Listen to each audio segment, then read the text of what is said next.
habayeho umworozi w'umushinwa. Uyu yari afite amafarashi agera muri 20 mu kiraro cye. Abaturanyi bose bashima umurava we mu bikorwa by'ubworozi, agafatwa nk'intangarugero mu gace yari atuyemo. Rimwe imwe muri izi farashi ze mu ijoro yasimbutse ikiraro iratorongera. Bukeye abaturanyi barabimenya, barahurura baza bamwihanganisha bati nyabuneka wihangane, iki ni icyago rwose kubura ifarashi waruhiye mu myaka yose uyorora, siko bibona?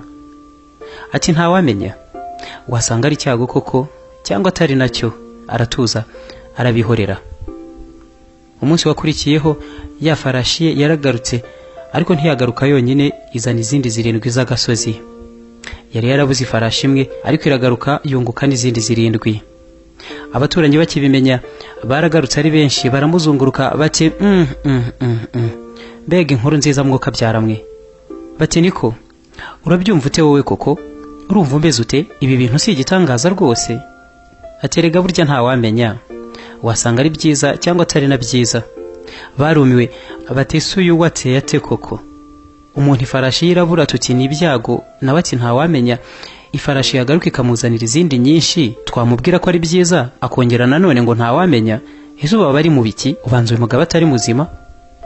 Haciyeho iminsi 5 nuko umuhungu w'uyu mworozi agerageza kumenyereza za farashi z'agasozi zagarukanye n'iyari yarabuze, azimenyereza ngo zibane n'abantu babashe no kuzurira bagendere ku migongo yazo. Mu gihe yari muri ibi, imwe muri zo yarasimbutse itera amaboko mu kirere, ihagararira ku maguru, iramubirindura, yikubita hasi avunika ukuguru. Abaturanyi bakibyumva bati nukuri rwose mwihangane, twumvise ko umuhungu wawe yavunitse ukuguru azize za farashi z'agasozi, noneho n'ibyago rwose, kandi turabyibuka utubwira ko ntawamenya, mu gihe twe twumvaga ari ibintu byiza kuba wungutse izindi farashi. Dutangiye kubona ko ntawamenya koko. Noneho rero uyu muhungu wawe muvuze rwose, ariko ibi ni ibyago pe. Wa mworozi nanone aterega ntimushobora kumenya niba ari ibyago cyangwa ari umugisha. Ntawamenya. Abaturanyi barumiwe batuyubanza nta cyiza cyangwa ikibazi, nimuhogi twitahire. Umunsi wakurikiyeho abasirikare baje gutwara abana b'abahungu ngo babajyane mu gisirikare ku ngufu, kuko igihugu cyari kimaze kugabwaho ibitero. Abahungu baba abaturanyi bose babakusanirije hamwe barabajyana, ariko bageze mu rugo rwa wa mworozi umuhungu we baramusiga kuko yari yaravunitse ukuguru. Abaturanyi bakimenya ko umuhungu we batamutwaye baza kumutakira, batabahungu bacu bose babatwaye, nta numwe wasigaye, ariko nta kundi no gusenga wenda wazabona bagarutse ari bazima. Ariko nanone dushimishijwe cyane no kubona umuhungu wawe yasigaye rwose ntibamujyane, ni ibintu byiza, n'umugisha pe, sibyo wowe siko ubibona? Aterega ntawamenya rwose. Ntawamenya. Uyu mugani cyangwa igitekerezo cy'umworozi w'umushinwa gishingiye ku cyitwa Downistic attitude.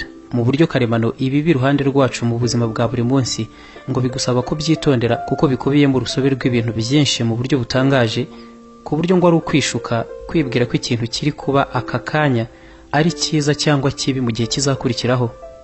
Ntawamenya. Ingaruka z'ahazaza ku cyo wita cyiza cyangwa kibi nta na kimwe wazimenyaho.